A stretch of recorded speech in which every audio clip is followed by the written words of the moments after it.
तुम्ही आणि आम्ही सर्वांनी मिळून या सर्व जटिल असे असणारे हे छोटे छोटे विषय का होईना या सर्वांकडे जातीने लक्ष घालण्याची गरज आहे।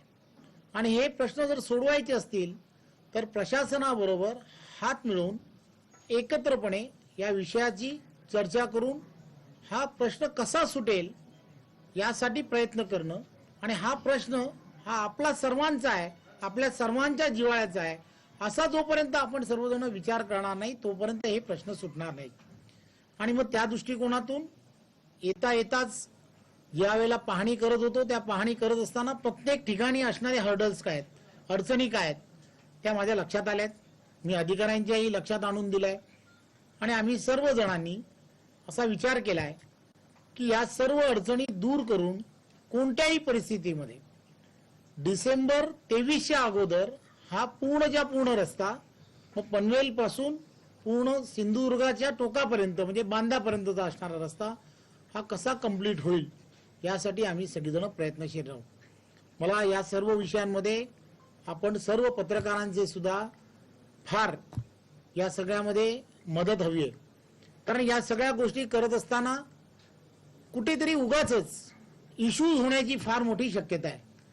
इश्यूज मी असं म्हणणार नाही कोणी करू नये असं माझं मत नाही, परंतु एवढे दिवस असे इश्यूज का होत आहेत, कशासाठी होत आहेत तर कुठेतरी कोणीतरी उगाचच इश्यू तयार करण्याचा ज्या ठिकाणी प्रयत्न करतो त्या ठिकाणी तुम्हाला आम्हाला सर्वांना यामध्ये लक्ष घालून की हा इश्यू जो आहे तो पॉलिटिकली आहे का, तो त्यामध्ये काय नक्की घडतंय या सगळ्याचा सर्वांगीण विचार करून त्यामध्ये आपल्याला काय नक्की करायला हवं या सगळ्या गोष्टी करण्याची गरज आहे।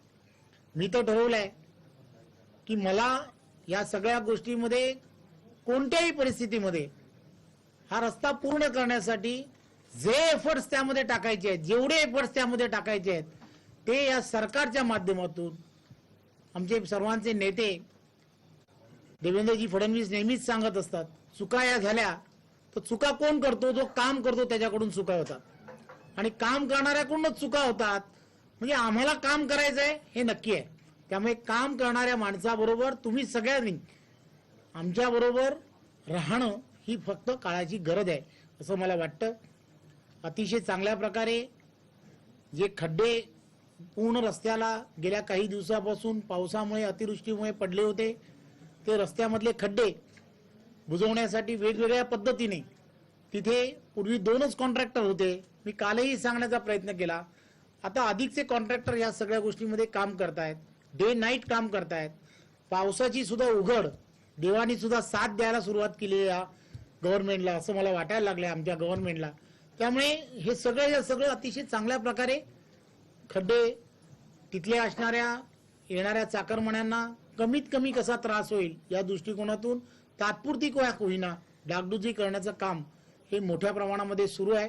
परंतु ही सर्वच्या सर्व डागडुजी ही तात्पुरती स्वरूपाची आहे। डिसेंबर 23च्या अगोदर आम्हाला संपूर्ण रस्ता पनवेल पासून इथपर्यंतचा बांद्यापर्यंतचा रस्ता हा कॉन्क्रिटीकरणातून होणं अपेक्षित आहे आणि मग त्यासाठी जे एफर्ट्स असले पाहिजेत ते एफर्ट्स आमचं पूर्ण डिपार्टमेंट नॅशनल हायवेचे सर्व अधिकारी आम्ही सर्वजण घेऊ।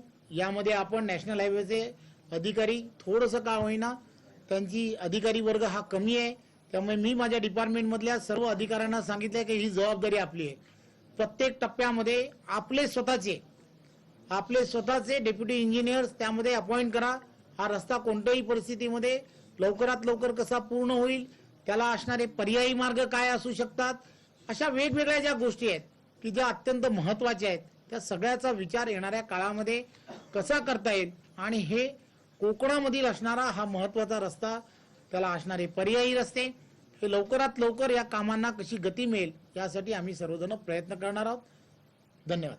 आपल्याला काही विचारायचं विचार। रत्नागिरी आणि रायगडमध्ये मोठ्या प्रमाणात काम थांबलेलं आहे आणि 16 महिन्याचा तुम्ही अल्टिमेटम दिलेला आहे। अशा वेळी काही एजन्सी सोडून गेलेल्या आहेत या रस्त्याच्या म्हणजे ठेकेदार, अशा वेळी रिटेंडरिंग होणार काय आणि काय भूमिका असेल आपली? हे रायगड मधलं जे काम आणि ज्या कामाबद्दल आपण म्हणताय त्या संबंधीमध्ये जे काम आहे ते काम एका दुसऱ्या एजन्सीला देण्याच्या संदर्भातले आदेश झालेले आहेत।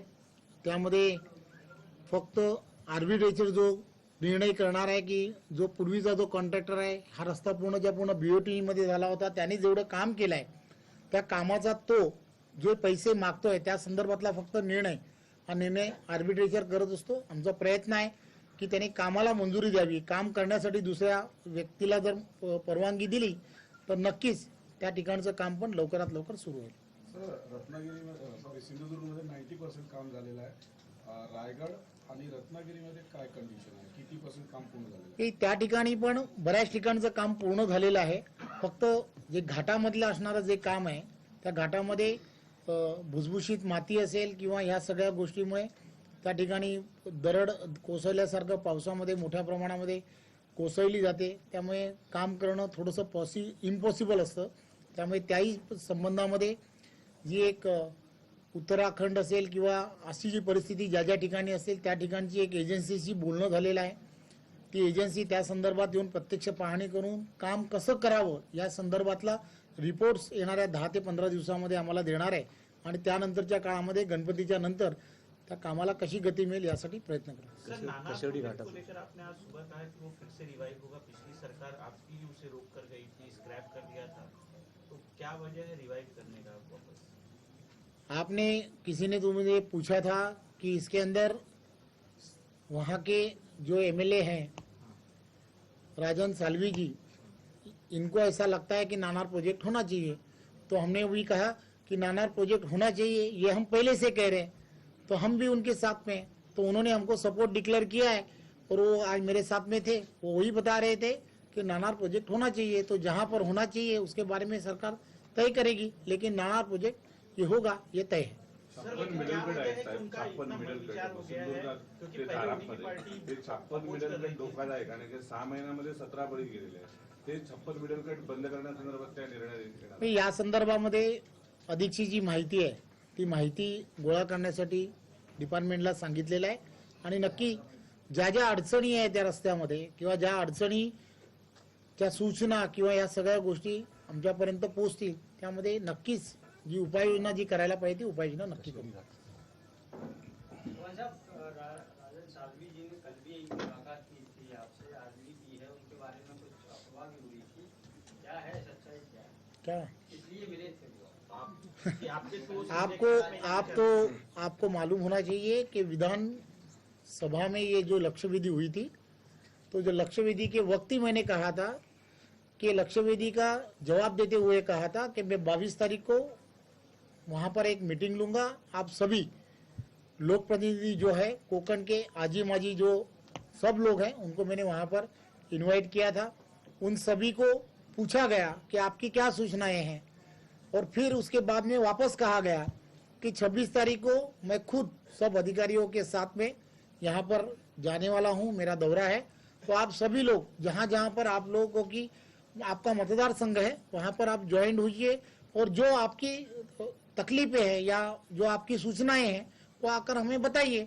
तो वो सब लोग उसलिए आए थे, सब लोग आए, कोई आया नहीं ऐसा एक भी नहीं था. सब लोग आए और उन्होंने उनके तरफ से वो उस मतदार संघ का नेतृत्व करते हैं तो उनको वहाँ की बहुत सारी जानकारी भी होती है. तो उन्होंने जो सूचनाएं थी उसके अंदर की दी है, उसका इम्प्लिमेंटेशन कैसा करना है ये हमारा डिपार्टमेंट सोचेगा. सर, पण त्यांनी कुठेतरी भाजपबरोबर येण्याची किंवा शिंदे बरोबर येण्याची काही इच्छा व्यक्त केली किंवा कसं तुम्हाला वाटलं का? ती त्यांची इच्छा आहे. आमच्या त्या दरवाजे उघडेच आहेत सगळ्यांचे. साहेब, असा पाहणी दौरा पुन्हा कधी आगामी काळात होणार आहे? तर आता ज्या पद्धतीने अधिकाऱ्यांकडून स्टेटमेंट ठेवलेलं आहे तशा पद्धतीने तुमचं काय नियोजन असेल? हे पूर्ण जे आज आपण जेव्हा हे सर्व पाहतोय तेव्हा प्रत्यक्षात जेव्हा जाऊन आपण पाहणी करतो त्यावेळेला तिथलं असणारं चित्र हे आपल्या डोळ्यासमोर येत असतं. त्यामुळे प्रत्येक महिन्यामध्ये त्याच रोडमध्ये अशा प्रकारे आपल्याला प्रगती काय होते हे सगळं पाहण्यासाठी मी नक्की येणार आहे. साहेब, अंजिवडा घाट पुन्हा पुन्हा होतो म्हणजे झाराप टू अंजिवडा कोल्हापूर अंतर 104 किलोमीटर येणार आहे. काय भूमिका असेल आपली? हे या संदर्भामध्ये नवीन प्रकल्पाच्या संदर्भात या सरकारची भूमिका 100% पॉझिटिव्ह आहे आणि वाहतुकीची वेगवेगळे पर्याय जे आहेत ते पर्याय निर्माण होणं हेच खरं म्हणजे वाहतुकीची कोंडी सोडवण्यासाठी अत्यंत महत्वाचं आहे. त्यामुळे येणाऱ्या काळामध्ये आदरणीय गडकरी साहेब असतील, आदरणीय मुख्यमंत्री एकनाथराव शिंदे साहेब असतील, उपमुख्यमंत्री देवेंद्रजी फडणवीस साहेब असतील, ही सर्वजण विकासाच्या दृष्टिकोनातून विचार करणारी विजन असणारी माणसं आहेत. त्यामुळे या विजन असणाऱ्या माणसांबरोबर आपण सर्वजण ज्यावेळेला काम करतो त्यावेळेला कोणतंही पॉझिटिव्ह काम जर त्यांना सांगितलं तर त्यांचा कधीच नकार असणार नाही. त्यामुळे हे सर्व कामं आम्ही यशस्वीपणे पार पडतो. घाटमार्ग होताना अंजिवड्याचा जो पॅच आहे हा वनसंज्ञेच्या कुठेतरी गर्तेमध्ये आहे. केंद्रामध्ये तुमचं सरकार आहे, काय प्रयत्न असणार आहे हा बघ?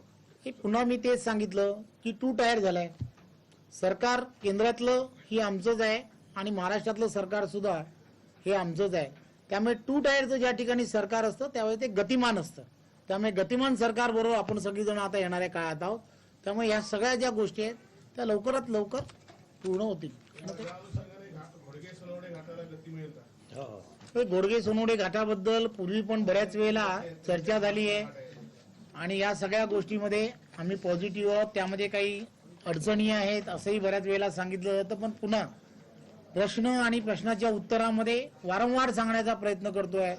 केंद्रातलं सरकार नरेंद्र मोदींच्या नेतृत्वात गतिमान पद्धतीने काम करत आहे आणि आमचे मुख्यमंत्री एकनाथराव शिंदे असतील, उपमुख्यमंत्री आमचे नेते आदरणीय देवेंद्रजी फडणवीस साहेब या दोघांच्या नेतृत्वामध्ये गतिमान पद्धतीने काम होत आहे. हे आपणा सर्वांच्या लक्षात आलंच असेल, कारण निर्णय घेण्याची जी क्षमता आहे किंवा निर्णय घेण्याचा जो स्पीड आहे, रोज कोणता तरी एखादा निर्णय, रोज कोणत्या तरी एखाद्या जटिल प्रश्नावरती निर्णय हे सातत्याने ते देत आहेत. धन्यवाद.